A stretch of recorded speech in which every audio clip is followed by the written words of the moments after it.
Servir Dieu est un appel très élevé. Alors, pour s'y lancer dans cet appel divin, il faut des préalables, il faut des préparatifs. On ne s'y improvise pas dans l'appel de Dieu. On ne s'y improvise pas au service de Dieu. Alors, quels sont les préalables auxquels il faut prendre avant de se lancer à cet appel divin au service de Dieu?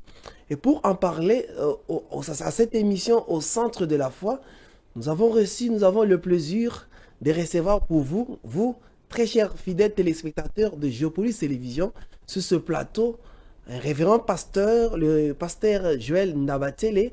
Avec lui, nous allons parler sur ce grand thème qui est le préalable au service de Dieu. Alors, pasteur Joël Ndabatele, bonjour. Bonjour, mon frère. Comment vous allez? Oui, Dieu fait grâce. Dieu nous fait tellement grâce. Voilà, nous sommes très heureux de vous recevoir dans cette émission au centre de la foi et nous allons parler de cette thématique qui est le préalable au service de Dieu. Alors, pasteur, d'entre le jeu, qu'est-ce que signifie d'abord réellement, si vous regardez la caméra, dire aux enfants de Dieu, qu'est-ce que signifie réellement le service de Dieu? Bon, vous savez, ce thème est très, très, très important.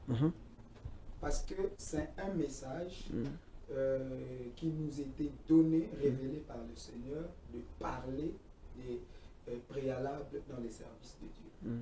Vous savez, servir Dieu englobe plusieurs choses. Ce n'est pas seulement prêcher, ce n'est pas seulement chanter, adorer, mais c'est un ensemble de services qui s'est fait chez un être humain pour Dieu. C'est ça les services de Dieu. Donc,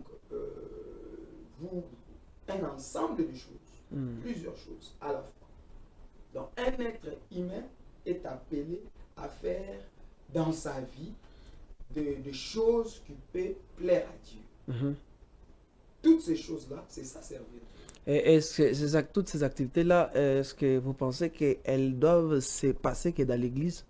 Non, non, non. Toutes ces activités ne se passent pas seulement à l'église. Partout où l'homme vit, il fait les services de Dieu. Dans tous les domaines aussi. Ce n'est pas seulement dans le domaine religieux ou dans des activités religieuses, mais c'est partout.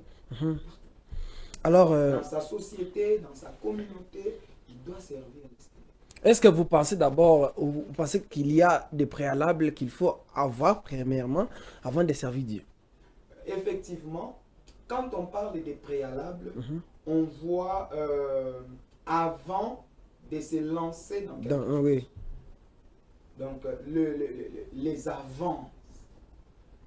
Alors, dans chaque domaine de la vie, il y a de préalables qu'il faut faire.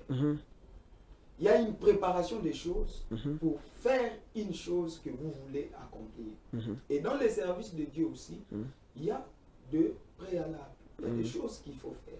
Des choses qu'il faut se préparer. Et ces prédispositions-là, c'est Dieu qui les met ou c'est l'homme qui doit avoir ces préalables? Comme c'est le service de Dieu, donc Dieu qui appelle son homme doit préparer cet homme. Donc toutes ces prédispositions, c'est l'Éternel lui-même qui le met, qui veut que l'homme se prépare avant de le servir. Alors, pasteur, parce que nous parlons ici de l'appel de Dieu, Dieu vous appelle à son service. Et ici, comment on peut distinguer un vrai appel du faux? Bon, c'est difficile à l'œil nu comme ça de savoir quel est un vrai appel ou quel est le faux appel. Mais la Bible dit, vous reconnaîtrez ces faux appelés par leurs fruits. Dans tout ce qu'ils présentent comme action, c'est là que vous allez définir l'esprit qui est à son intérieur, l'esprit qui agit en lui. Vous voyez? Est-ce que vous pensez qu'un vrai appel peut dérouter aussi?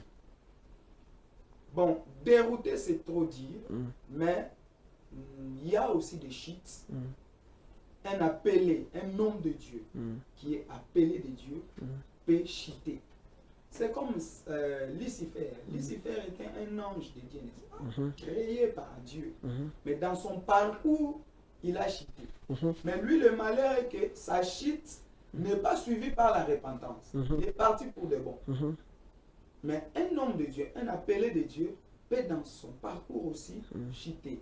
Parce que l'épreuve, il a subi une épreuve, il est tombé, mais la Bible lui recommande de ne pas rester assis, de se relever, de se repentir et de continuer la marche. Mais dans le parcours. De manière à énumérer, de manière à citer l'un après l'autre, quels sont les préalables pour se lancer dans un service de Dieu? Vous savez, Moïse, la Bible dit dans Exode chapitre 3, Moïse était appelé de faire un travail de Dieu. Mais avant qu'il soit envoyé, il a eu à passer certaines épreuves. La formation était importante pour Moïse. Aujourd'hui, par exemple, dans notre société, c'est presque tout le monde, même au sein de l'Église, on est en train de se plaindre de voir la qualité de serviteurs que nous avons aujourd'hui. Même le païen elle-même critique l'Église. L'Église elle-même est en train de pleurer, de se plaindre pour la qualité de serviteurs de Dieu. Mais quelle est la principale cause? C'est la formation. Nous ne prenons pas soin des préalables à faire avant d'exercer un ministère donné, avant d'exercer un service donné, même au sein de l'Église. Aujourd'hui, voire même notre communauté est en train de sombrer parce qu'il n'y a pas une bonne formation. Mais quand vous dites la formation, vous faites référence à quoi? À aller s'inscrire à une école théologique, ou à quoi vous faites référence? Pas nécessairement ça. Vous savez, par exemple dans les services de Dieu, un homme de Dieu est appelé à prononcer des paroles spirituelles dans un monde physique. Voyez? Donc vous prenez ce qui est dans le monde spirituel, ce qui ne se voit pas, et vous le ramenez dans le monde physique. Et comment vous allez vous y prendre si vous n'êtes pas intronisé?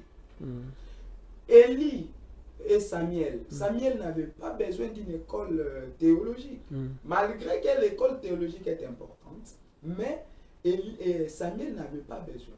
Il avait besoin d'être assis à côté d'une personne mature et une personne qui a fait ses preuves avec Dieu pour l'enseigner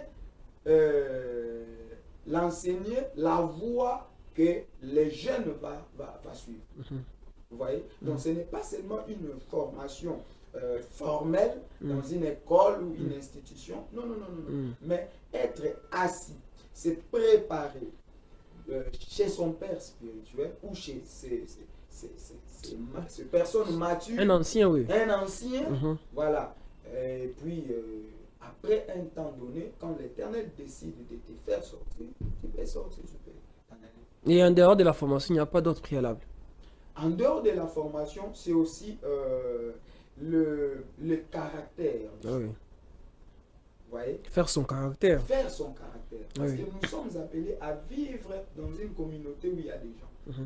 Mais vous verrez par exemple aujourd'hui quelqu'un qui a suivi ses enseignements, par exemple théologiques, mais qui n'a pas pris soin de son caractère. L'Éternel dit, je suis saint. Donc c'est lui qui les sert doit aussi être saint. Vous êtes saint, l'Éternel est saint et vous aussi vous devez être saint, oui. Donc la sanctification est importante pour servir l'Éternel. Quelqu'un qui sert l'Éternel, qui ne sait pas se sanctifier, qui vit dans le désordre, dans le péché, donc il ne fait pas les services. Il n'était pas préparé pour servir l'Éternel.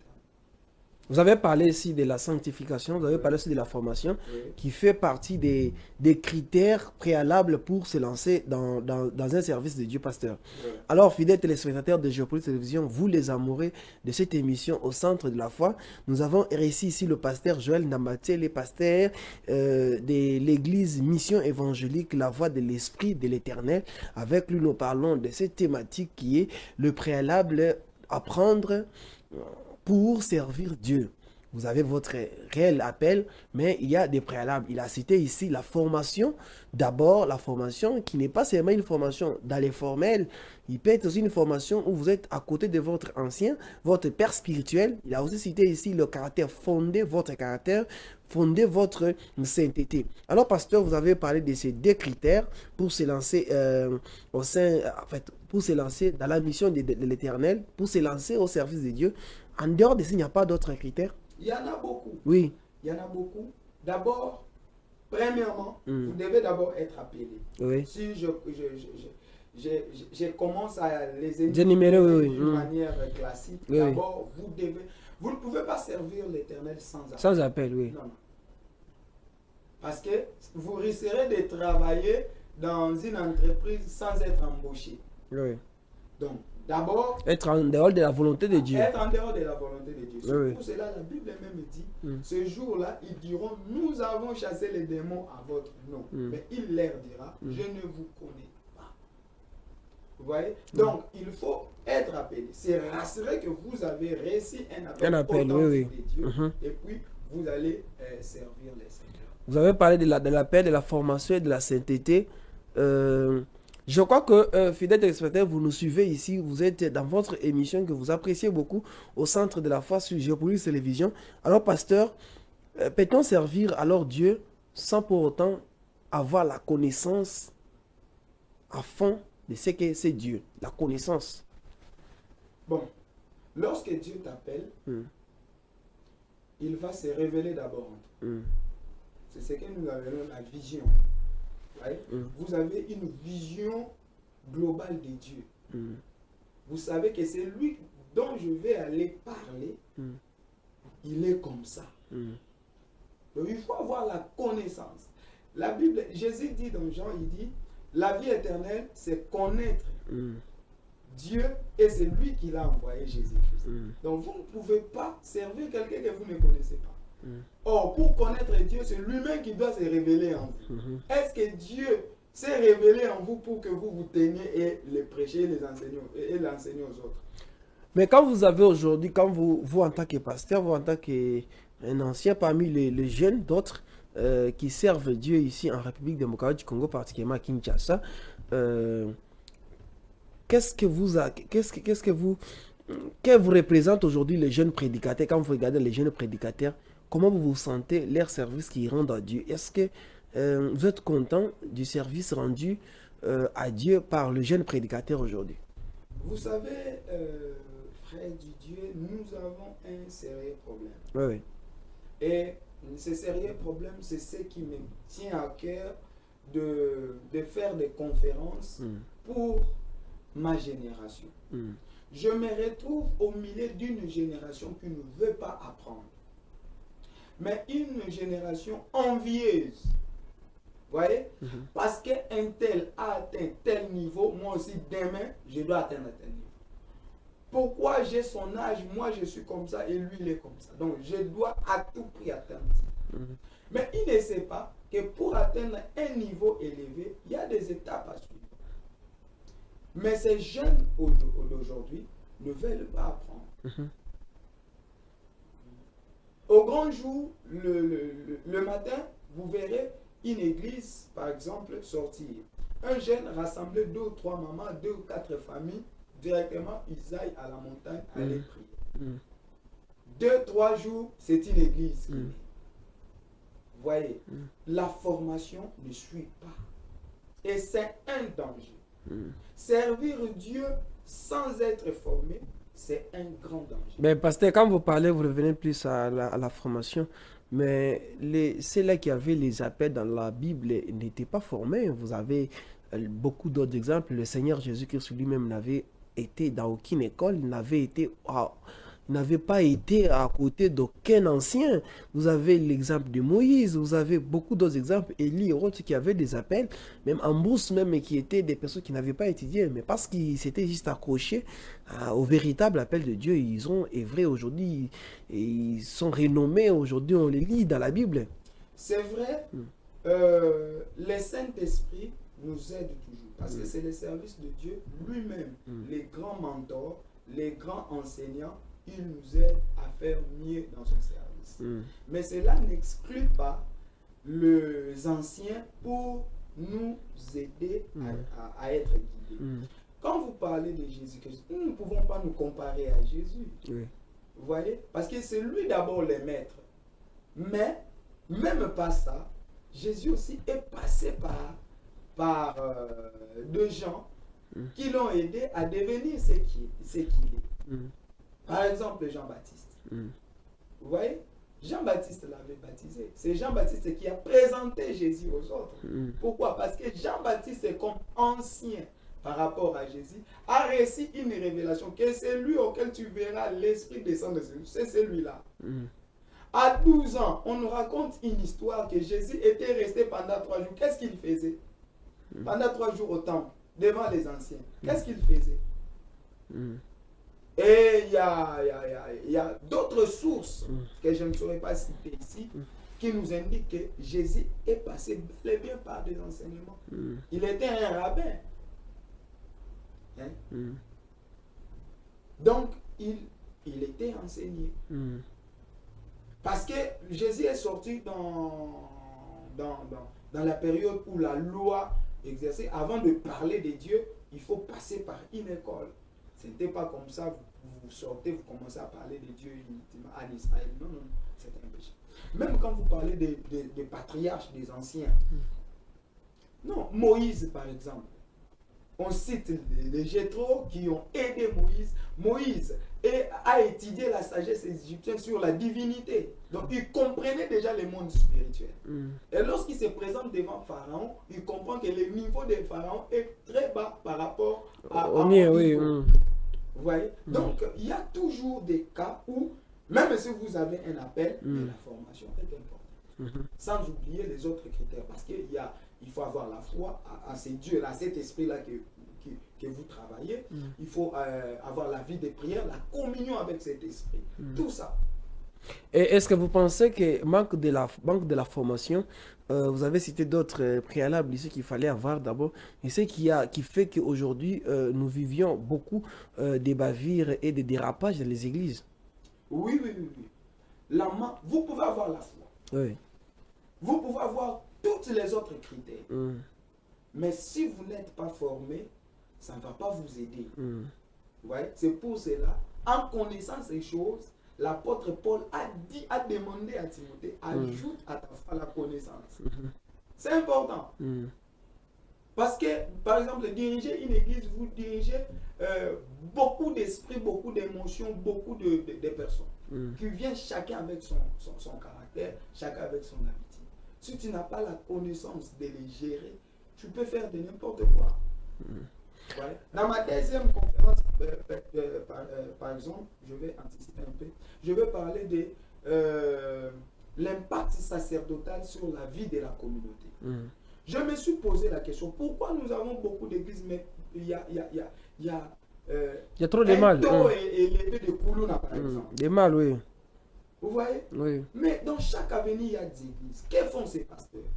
Est-ce que ces enseignements-là ne peuvent pas influencer ces Koulouna-là? Ouais. Donc, il faut aussi une autre stratégie ajoutée à la fois pour atténuer ces mal. Mais certainement, vous avez raison. Ici à Kinshasa, on a beaucoup d'églises, mais un taux élevé de mal, pasteur.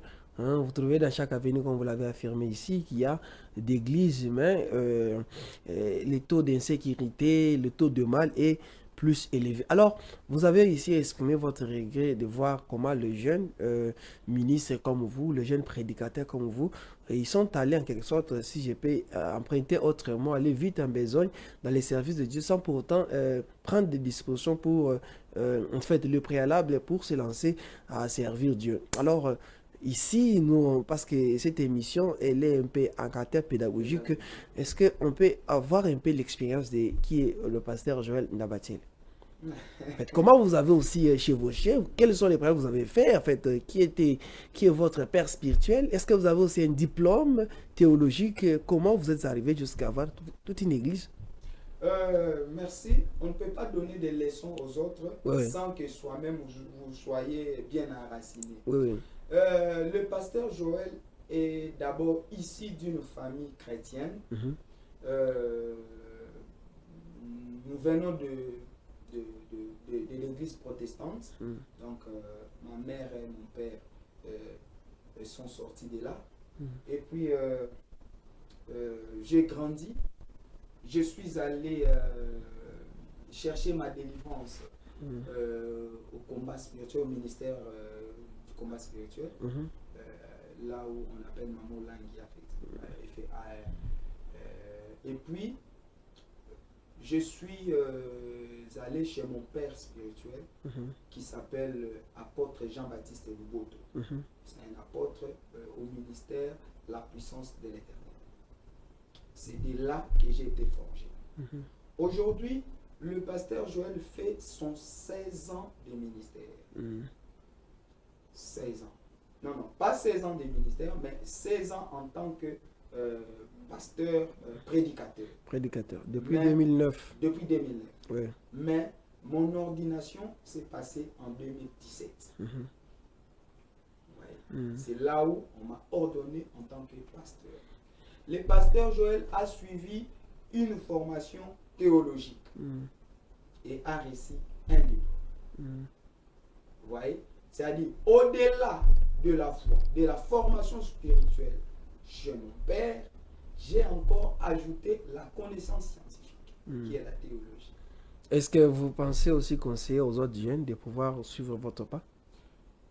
C'est ça mon cheval de bataille. Vous parliez ici d'églises qui naissent et il y a encore le mal qui oui, le mal s'accrut, oui. Et pourquoi tout cela? Vous pouvez avoir une église, mais qu'est-ce que cette église donne comme parole? Il y a des prédicateurs de la mort.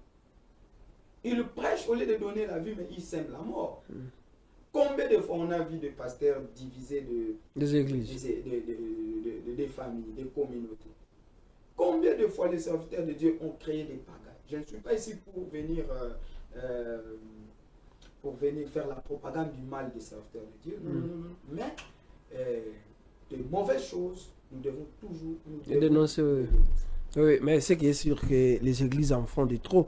Alors, pasteur, déjà que vous avez retracé votre parcours, nous apprenons ici que le pasteur Joël, il a un diplôme de théologie, il a aussi un père spirituel.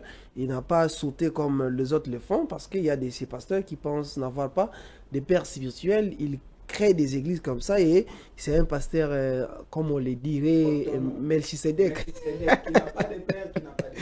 Un pasteur Melchisedec. Alors, pasteur, déjà, à partir de votre exemple, comment déjà vous avez géré les faiblesses humaines quand vous vous engagez, depuis que vous êtes engagé au service de Dieu? Parce que vous savez, il y a des ceux-là qui ont un vrai appel, qui n'ont pas peut-être été enseignés, qui n'ont pas peut-être été interpellés, mais ils rencontrent beaucoup de faiblesses dans le service de Dieu. Comment vous les avez gérées? Vous savez, la Bible dit, l'esprit est bien disposé, mais la chair est faible. Oui. Nous sommes humains. Nous rencontrons des faiblesses. Il y a des frustrations. Il y a les services de Dieu, c'est un combat quotidien. Personne, aucun homme de Dieu ne peut te dire je suis à l'aise. Non.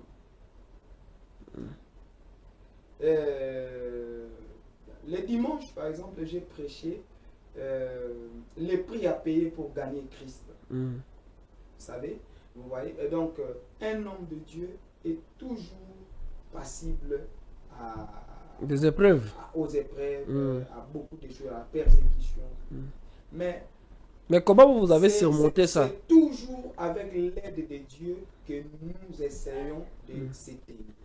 Parce que si ce n'était pas l'aide, si ce n'était pas l'aide de Dieu ou la grâce de Dieu qui se superpose sur nous, en tout cas, personne ne peut gérer ce que nous en dirons.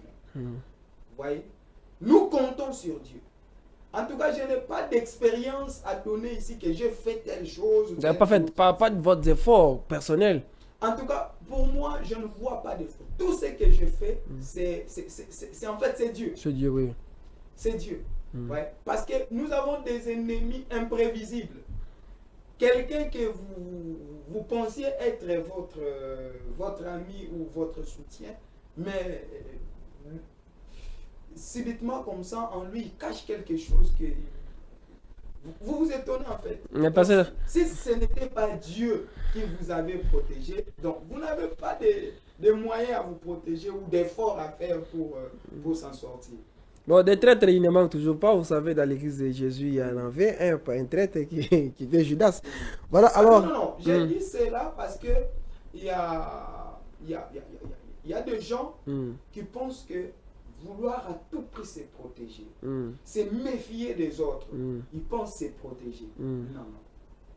Le mal est auprès de vous. Le mal est toujours présent. Mais comptez sur Dieu. Le pasteur Joël compte sur Dieu. Bon, je n'explique pas la prudence parce que nous devons être prudents, oui. Mais la faiblesse est là. Nous allons avec et nous le combattons.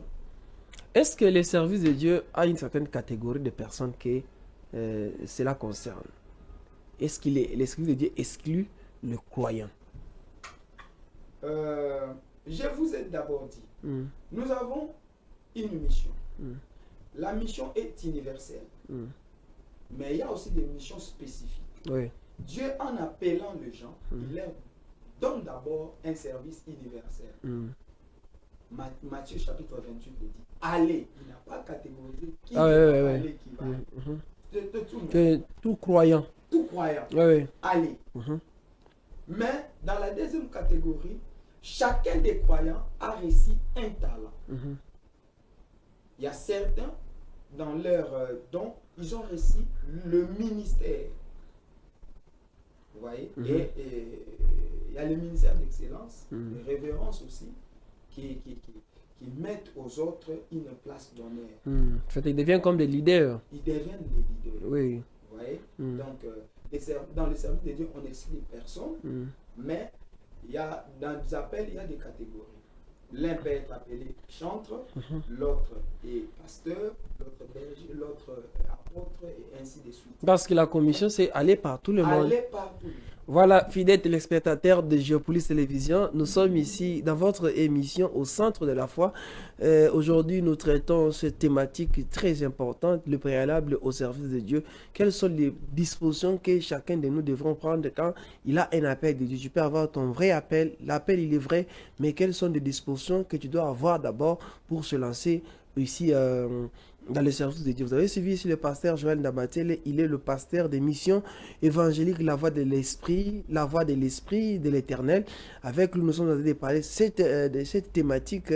Il a parlé ici de la formation, il a parlé ici de l'appel. D'abord, il faut avoir un vrai appel et il a parlé aussi de forger notre caractère. Alors, pasteur, vous avez ici exprimé votre regret, votre inquiétude par rapport à ce que nous vivons aujourd'hui dans les églises, surtout avec les jeunes ministres et prédicateurs.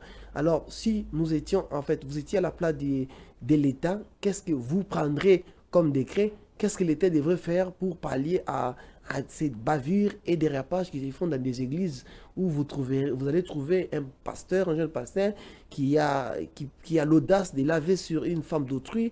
Vous trouvez un pasteur il y a un peu des histoires qui se font dans des églises. Qu'est-ce que vous feriez à la place de l'État congolais?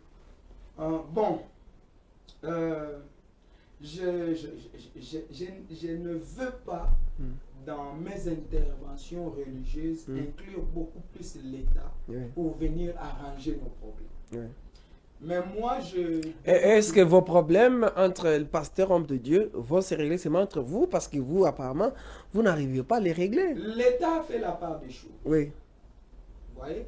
L'État fait la part des choses. Il nous a donné le monopole de se rassembler et de créer des comités qu'on appelle des confessions religieuses, par exemple. Donc le Père, nous d'abord, nous devons nous reconnaître, chaque nation a ses pères. Nous devons nous transmettre à nos anciens et à nos pères. Vous voyez? Parce que si nous avons un différend, j'ai un différend entre mon frère, je vais aller à une personne qui peut nous le faire régler. Donc l'État peut venir en dernier ressort pour venir gérer un conflit que la confession n'a pas tenu. Mais il y a, en fait, j'ai soulevé cette question de l'État parce qu'aujourd'hui, vous avez parlé des informations, il y a de ceux qui ne prennent pas des dispositions, des préalables, il n'y a pas cette prédisposition-là, et directement du coup, parce qu'il y a cette liberté des cultes, il crée son église, c'est une prolifération d'églises, vous avez parlé ici qui est dans chaque avenue, il y a des églises qui naissent comme des champignons, pasteur. Alors, si vous étiez à la place de l'État, qu'est-ce que vous feriez pour pallier un peu à ces genres de dérapages des églises? Le contrôle. Ouais. Je demande seulement à l'État, si j'étais à la place de l'État, j'allais seulement contrôler. Ouais. C'est fini. Je me limiterais seulement à contrôler. Pourquoi? Parce qu'avant d'ouvrir une église, il faut qu'il y ait des documents. Ouais. Et c'est là que le pasteur ou l'initiateur de l'église, le visionnaire, doit aller chez l'État récupérer les documents. Et l'État doit faire son travail, le suivi de voir où est-ce qu'il va implanter cette église. Est-ce que tout ce qu'il va faire là est en harmonie avec les textes, avec le contrat que nous avons signé. Si ce n'est pas en harmonie, donc l'État doit prendre des dispositions. Que l'État fasse seulement les contrôles. Les contrôles seulement. Est-ce que vous pensez que l'Église peut travailler en harmonie avec l'État? Oui, en étant un conseiller. L'Église être un conseiller de l'État. Que l'État accepte que l'Église soit un conseiller. Ouais. Parce que ceux qui gouvernent, quand on parle de l'État, on voit l'ensemble des personnes. Ceux qui gouvernent sont des âmes créées par Dieu. Et ces âmes doivent être conduites par l'esprit de la lumière qui est l'esprit de Dieu. Et cet esprit de Dieu est prêché ou est travaillé par le serviteur que l'Éternel a choisi. Donc que l'État donne aussi son oreille à l'Église et qu'ils écoutent le conseil de l'Église. Mais il s'est fait qu'aujourd'hui, il y a beaucoup d'autres tendances de l'Église, des religieuses, tendances religieuses qui pensent que l'Église ne peut pas se mêler aux affaires de l'État. Et l'Église il a une certaine liberté. L'Église fait sa part. Et comment vous jugez cette façon de faire, que l'Église ne peut pas s'impliquer à l'État? Nous avons... oui, c'est vrai. Il y a une cacophonie des choses qui s'établissent et qui créent une mauvaise odeur, en fait. Qu'est-ce que je dirais? Je dirais que le père doit montrer, les pères des églises doivent montrer l'exemple. Vous voyez, un caractère des pères spirituels à l'autorité. Parce que ces autorités-là, c'est aussi l'Éternel qui les établit. Parce que toute autorité vient de Dieu. Si on croit à la Bible, si on croit à la parole de Dieu, donc nous devons croire aussi à cette portion de l'Écriture. Toute autorité vient de Dieu. En tant qu'autorité, nous devons avoir une collaboration. Mais parlant de l'Église s'écarter de la vie politique, ça c'est pas du tout bon. L'Église doit avoir une opinion. C'est pour cela que je parle du conseil. L'Église doit conseiller l'État. Mais est-ce que vous croyez à un pasteur député? Un pasteur député? Oui. Pourquoi pas? Je crois à un pasteur président. Je crois à un pasteur ministre. Je crois à un pasteur... Vous savez que même le pasteur à l'église fait aussi la politique. Parce que la politique, c'est la gestion. Il ne faut pas présenter la politique comme si c'est un monde satanique. La Bible dit, quand les justes se multiplient, le peuple est dans la joie. Donc si dans notre gouvernement, dans la direction du pays, il y a des justes qui craignent Dieu, il n'y aura pas de corruption. Il n'y aura pas de l'injustice. Vous voyez?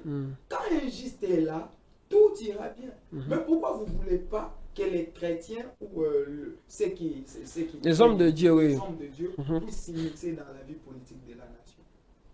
Et l'autre, vous voulez toujours prendre un franc-maçon, un occultiste, là où Satan lui demande le sang.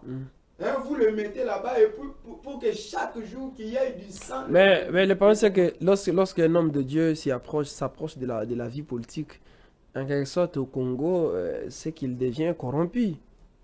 C'est cette connotation que nous avons quand même des hommes de Dieu. Et souvent, nous les Congolais, nous sommes un peu méchants. Excusez-moi pour les termes. Nous voulons toujours calomnier les autres sans preuve matérielle. Comme le mot corruption, bon, je comprends parce que quand le ventre est enflammé, on accuse l'autre qui réussit de tous les noms. Vous voyez?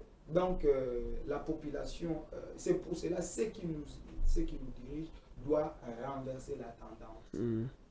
Soutenir cette population, privilégier que cette population trouve quelque chose, que la classe sociale augmente,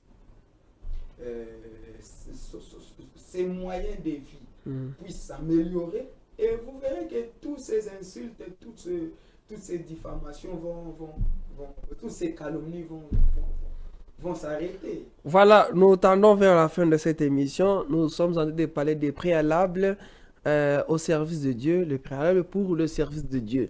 Qu'est-ce que nous devons prendre comme des dispositions, nous qui avons l'appel de Dieu, nous qui sentons au plus profond de notre cœur que nous devons servir Dieu en tant que pasteur, en tant que chantre de Dieu, en tant que plusieurs activités qu'il y a dans les églises, dans les mosquées, tout ça.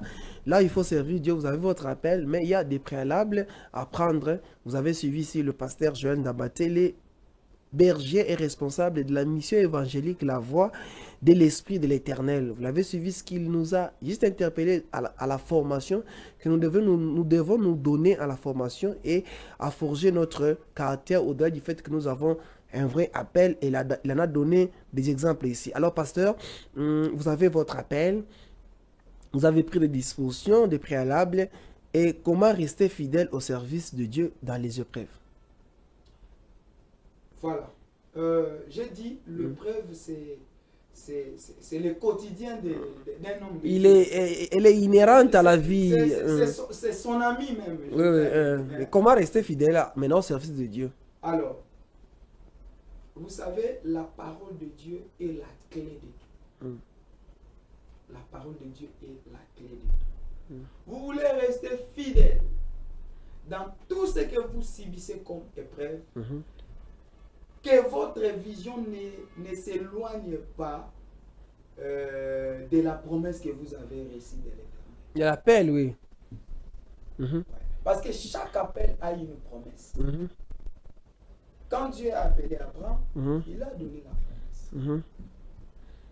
Si tu sors, je vais te donner une terre. Donc, je vais te bénir, tu seras le père d'une multitude. Donc, quelle est la vision d'Abraham? Pour rester fidèle, il doit toujours retenir cet appel dans sa tête. Vous voyez? Je vais prendre l'exemple de qui? Élisée. Élisée a reçu l'appel de la part de Dieu par l'entremise d'Élie. Oui. Mais lorsque Élie, Dieu l'a appelé pour retourner, qu'est-ce que les habitants ont dit à Élie, les autres prophètes? Ils ont dit à Élisée, ah, mais tu ne sais pas que ton maître va partir. Oui. Mais qu'est-ce qu'Élisée a dit? Je sais mes désirs. Même lorsque Élie, son maître, a voulu le renvoyer, retourne, moi j'arrive aussi longtemps que l'Éternel va jeter les cieux. Pourquoi? Parce que Élisée avait besoin de son double portion. Vous voyez? Pour rester fidèle, ça c'est mon expérience. Pour rester fidèle dans des épreuves, regardez les promesses que vous avez reçues de Dieu dans votre appel. Qu'est-ce que Dieu vous a dit? Qu'est-ce que Dieu vous a promis, oui. Qu'est-ce que Dieu vous a promis? Et la promesse universelle, c'est la vie éternelle, la vie de gloire. Pourquoi Pierre est revenu? Pierre est revenu parce qu'on l'avait promis la vie éternelle et la vie au centime. Même s'il a renié, mais il est parti, il a pleuré, il a dit non, non, non, non, non, non, non, non. Je vais rater ces choses. Je retourne. Je crois qu'il est fidèle, il va toujours me les donner. Oui. Il est retourné. Donc, vous voulez rester fidèle. Les épreuves, en tout cas, ne pensez pas que les épreuves vont quitter. Parce que les épreuves, c'est comme un examen. Vous voulez passer à une autre dimension, il y aura un secousse. Il y a une question qui me vient un peu dans la tête. Est-ce que le service de Dieu a une fin ou c'est un engagement pour la vie? C'est un engagement pour la vie. Ça, je réponds tic au tac. C'est un engagement pour la vie. Comment ça? Hein? Comment ça? Parce que... Ce n'est pas une profession. Parce que ce n'est pas une profession. Mais aujourd'hui, nous avons tendance à voir des pasteurs qui commencent des églises. En ce moment, s'il décroche un bon travail, il abandonne l'église. Là, il n'était pas appelé. Hein? Il est venu faire son passe-temps pour chercher quelque chose et puis lorsqu'il trouve mieux ailleurs, il part. Là, il n'était pas. Ça, ce n'est pas un appel. C'est un engagement pour la vie. C'est un engagement pour la vie. Alors, on est serviteur de Dieu jusqu'au dernier souffle. Au dernier souffle. Vous voyez? Même moi, sur le lit de l'hôpital, il y aura toujours des guérisons qui s'opéreront. Même au dernier souffle, je vais quitter la terre. Et vous avez aussi un don de guérison? Oui. Okay. Par la grâce de Dieu, nous avons ces dons-là. Voilà, pour chuter un peu à cette émission d'aujourd'hui, on veut un peu apprendre de l'évolution de l'Église, la mission évangélique, la voie de l'Esprit de l'Éternel. Et comment l'Église évolue jusqu'à aujourd'hui? Ben, par la grâce de Dieu. Déjà, vous êtes où, comme votre adresse, tout ça, et on peut parler un peu de l'Église. La mission évangélique, la voie de l'Esprit de l'Éternel, nous sommes à Massina, dans la commune de Massina, au quartier Fumuchuka, sur Mutualité, sur l'avenue Chilombo, numéro 4. C'est là où nous œuvrons. L'église se porte à merveille. Dieu nous fait grâce. Nous sommes là. Il y a des témoignages, il y a des guérisons. La main de Dieu est sur nous. Et nous ne pouvons que nous réjouir et nous bénissons l'Éternel pour ça. Et nous passons un moment de consécration, comme c'est le début de l'année. Nous consacrons l'année. Pendant 40 jours, nous sommes dans des prières et des jeûnes que nous sommes en train de faire. Et puis,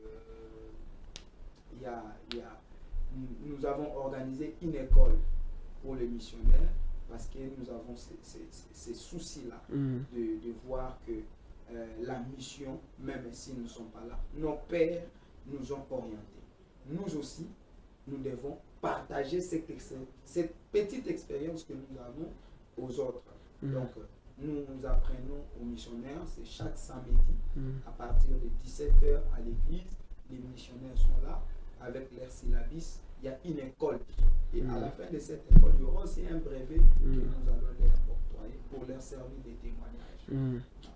Je crois que si peut-être nous avions préparé ça, on pourra avoir des images. Peut-être dans un autre prochain numéro, on pourra avoir des images de l'école que vous avez mis en place dans votre église. Parce que c'est ce qui a un peu caractérisé la mission d'aujourd'hui. Nous avons parlé des préalables, parmi lesquels préalables nous avons parlé de la formation, auquel c'est vraiment un besoin permanent pour les jeunes prédicateurs et missionnaires. Certes que ces jeunes ont des appels de Dieu, de vrais appels, mais qui manquent peut-être un encadrement. Oui, parce que vous savez, Dieu ne crée pas toujours des rebelles. Dieu n'a jamais créé un rebelle. Mais le rebelle se façonne elle-même. Vous voyez, le rebelle se façonne lui-même. C'est comme Satan. Donc Dieu n'a pas créé Satan, mais Satan s'est façonné lui-même. Il s'est fait lui-même Satan. Donc vous pouvez avoir un appel de Dieu parce que vous ne savez pas comment travailler avec vous n'êtes pas cadré. Vous pouvez suivre un autre chemin, pensant que vous êtes dans votre appel alors que vous êtes en train de servir maman, vous de servir. Voilà. Plusieurs choses à dire dans ces mots-là, les préalables. Plusieurs choses. Mais ce qui est important, c'est avoir l'appel et le faire suivre d'une formation. Oui, oui, avoir l'appel et faire suivre d'une formation. C'est par cette note, je crois que nous allons boucler l'émission d'aujourd'hui au centre de la foi, votre émission fidèle téléspectateurs de Géopolis Télévision. C'était un grand plaisir pour nous de vous savoir que vous étiez très nombreux à suivre cette émission au centre de la foi. Alors, nous allons accorder un dernier mot au pasteur Joël Ndabatele, avec qui nous avons partagé cette thématique, les préalables au service de Dieu. Pasteur, c'est juste pour... le dernier mot pour aujourd'hui. Merci beaucoup. C'était un très bon moment de passer dans cette émission. Et je vous félicite de ce genre d'initiative, que l'Éternel puisse mettre sa main pour que ça évolue. Et pour nos frères et sœurs, vraiment, nous sommes appelés à faire les services de Dieu dans l'intégrité et dans toute humilité. Si Dieu, vous sentez que vous êtes appelé à faire quelque chose pour Dieu, formez-vous et faites-le. Ça serait vraiment une bénédiction pour vous et pour votre famille. Voilà ce que je pouvais dire. Nous avons encore une plateforme Génération Montante 7000. Nous croyons. C'est une plateforme qui est mise en place par le bishop Alexandre Flamme, qui est en Angleterre. C'est celui qui a placé cette plateforme. Nous croyons comme une génération de ceux qui ne se sont pas souillés.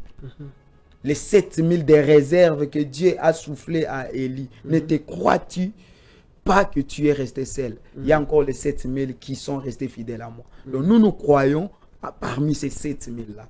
Alors, venez nous rejoindre dans ces plateformes. Nous allons organiser des conférences. Nous allons nous étendre pour les services de Dieu.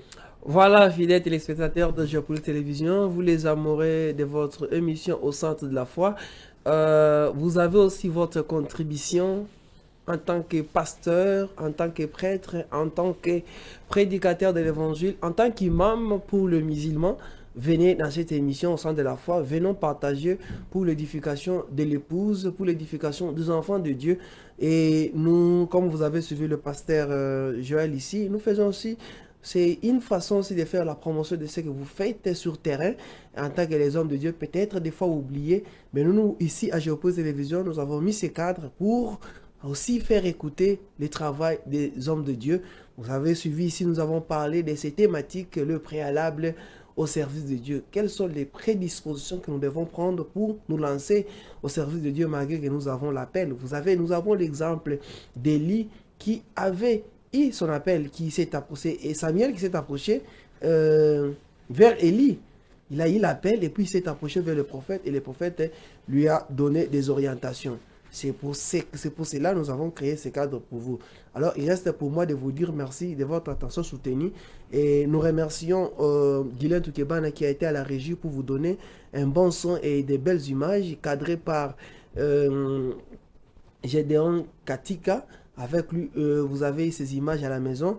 Nous vous disons merci de votre attention soutenue. Il me reste aussi pour moi de vous dire merci. Et si vous avez votre contribution, vous voulez aussi participer à cette émission, vous avez les numéros au bas de votre écran. C'est les 090 41 81 547. Écrivez-nous pour participer aussi à cette émission au centre de la foi. Alors, l'émission est finie pour aujourd'hui. Ciao.